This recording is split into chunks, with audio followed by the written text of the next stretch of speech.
brought up something I want to ask the panel too. So you talked about crying. Yeah. Oh, yeah.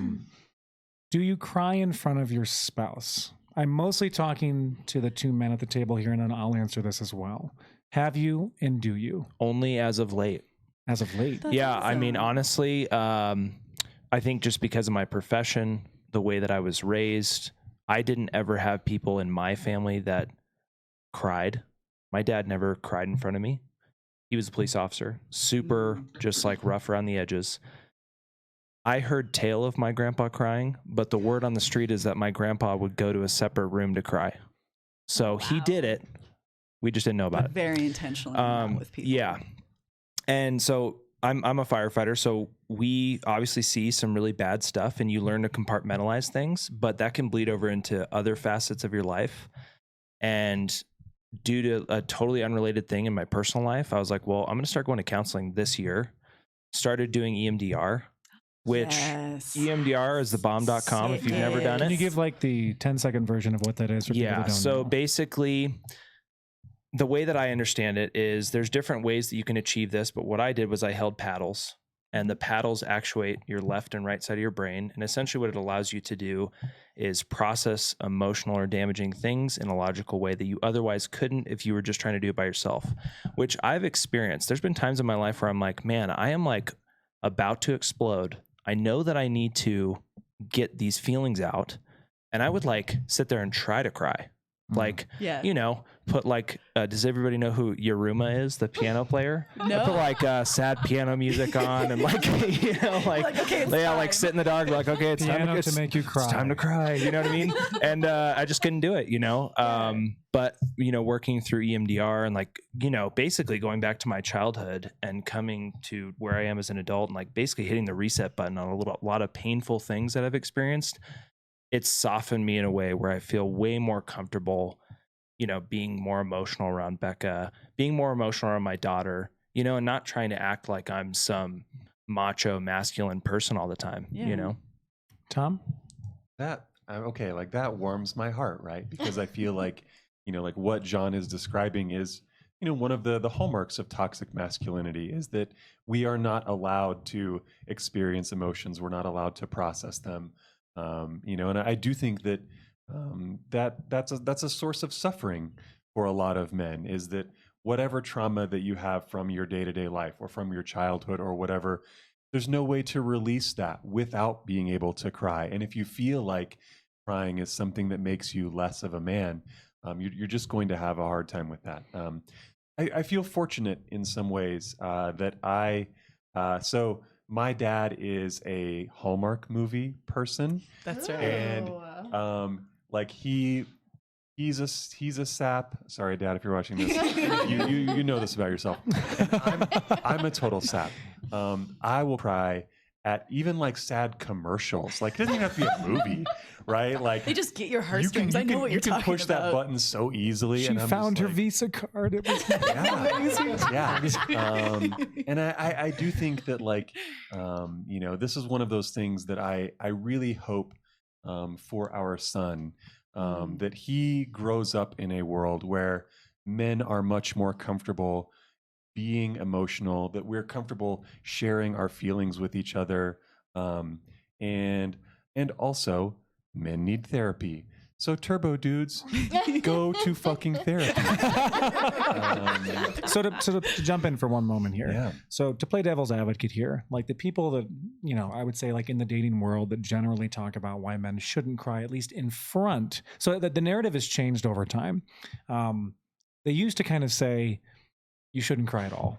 Mm-hmm. But now it's like, well, it's okay to cry, but just don't do it in front of like your wife or your loved ones.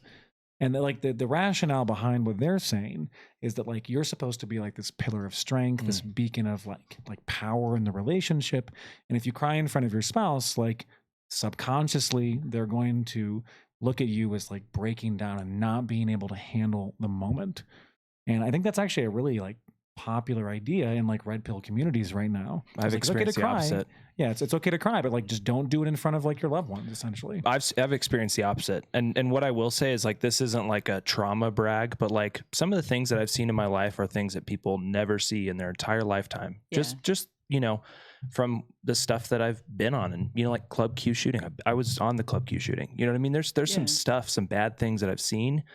And in my mind, for the longest time, I was like, I have to be that pillar of strength. You know, like I get paid to be somebody who's strong and doesn't cry and isn't weak and isn't thinking those things.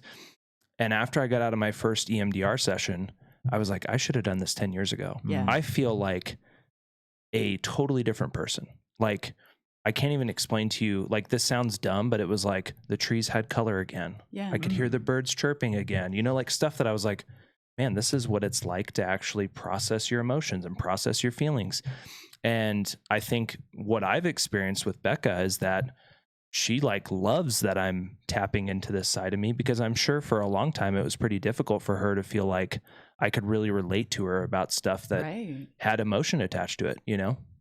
Well, and when it comes to, you know, being a pillar of strength, you know, for your family and especially your kids, the thing that I've learned from parenting is obviously every single person on earth is going to experience hardship and difficult things. And the best thing that you can do for your kids is to be an example of processing hardship in a healthy way. Yeah. It is not healthy to not cry. Dear God, no. Yeah. Oh my gosh, Because it is not healthy. I think It's just going to come out as anger. Yeah. Well, I think Like, the element of just- hiding it seems so weird to me. Yeah. And so like for each family member, and in my own opinion, I think the more vulnerable that you can be with your family members, the stronger the relationships. And so when you can cry and show emotion and be vulnerable in front of your kids, in front of your wife, it provides opportunity to grow in the relationship and to grow as a person and to show your kids and your wife and everybody, like, this is how I experience emotion. And then this is how I'm going to pick myself up and be healthy and to take care of myself. And like, yes, I had a weak moment, because we all have weak moments and we will have weak moments forever. This is how I'm going to do it. And I'm going to do it in a healthy way. And then I'm going to pick myself back up. I was also going to kind of say the same. I feel like that's how I knew that my relationship with Tom we were going to make it. Oh, Was interesting. because, so when we were pregnant with our first child, we had a lot of, it was a very crazy, chaotic time, a lot of uncertainty about the future. It was an unplanned pregnancy, even though we were married. It was unexpected. Yeah. She knows, don't worry. Oh my God. The chat's blowing up. And that was very difficult for me. We were newly married. We hadn't even been married a year. We were still very young. And so I distinctly remember us watching a movie where a couple was dealing kind of with some of the same issues. And then they had, a pregnancy loss. And I remember it hitting me so hard because I was pregnant. And the fact that Tom was able to cry with me, just going through that, experience together, I was like, okay, we're going to be able to relate. We're going to be able to understand each other. We're going to be able to feel similarly. Yeah. And so I knew that there was a security in our relationship because he cried in front of me. Yeah. Because I knew that he felt the same way that I did in that moment. And so I was like, okay, we're going to be all right. I think that's I think it's beautiful. Thank you guys all for sharing your Makes me wanna experiences. cry. Yeah, I think we all could cry more personally. I'm working on it in Let's all therapy. force I'm ourselves to cry in too. this one. But I think there's also a common line that's being used that crying is unattractive to your woman. And I just want to say, I think that's absolute bullshit. What's garbage? Yeah, It's garbage. totally. If someone can express real emotion in front of me, that is so inviting, that's so validating, that's so healthy. And I want to draw closer to them, I want to feel that with them and be there for it. I think if you think that if you're with people who are going to shut you down if you try showing emotion, you're with the wrong people.